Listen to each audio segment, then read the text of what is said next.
everybody. It's time for Talking Kids with Dr. Caitlynn. Good morning, Dr. Caitlynn. We got the memo to match today. On Thursdays we wear red. Oh, do we? Yeah. Oh, love it. Okay. All right.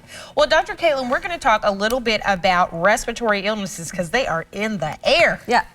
They're peaking.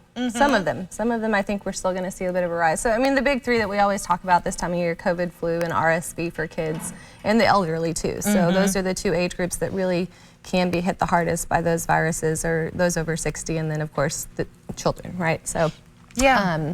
It's been sort of this strange season. This time last year, everything was already very high. If you look at kind of the epidemiological maps, the South is being hit the hardest by now. So if you're going to Florida, Georgia, Texas, those sort of areas for Christmas break, just be aware that they're already kind of widespread for flu. RSV is peaking down there already. COVID is starting to uptick a little bit too, and you need to just be cautious of, washing your hands really good, having good ventilation if you're visiting family, trying to do outdoor activities instead of being cooped up inside with people. Yeah.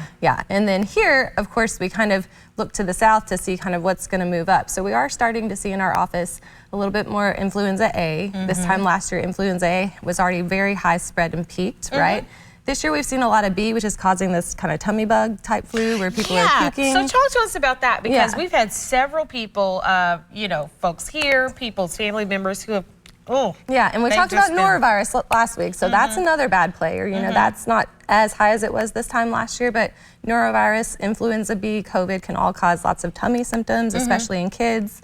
And so those are, of course, bad players. But yeah, I don't think we've peaked quite yet with our RSV and our flu. I think that's still going to come. I think that'll really be driven by people traveling a lot and kind of bringing it back from other places.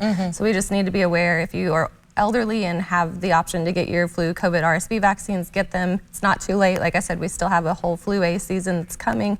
Same thing for kids. Like if you're eligible for some of those vaccines, get those. It's kind of the best way to protect and prevent severe illness. Yeah, so I'm hearing you say ventilate when you're doing those family gatherings, wash your hands, don't put your hand in the cookie jar directly. Yeah. Don't do it. Don't do it. All right, well, thank you, Dr. Caitlynn, for dropping by. We appreciate you. All right, everybody, stay with us. We'll have more Good Morning Kentucky after the break.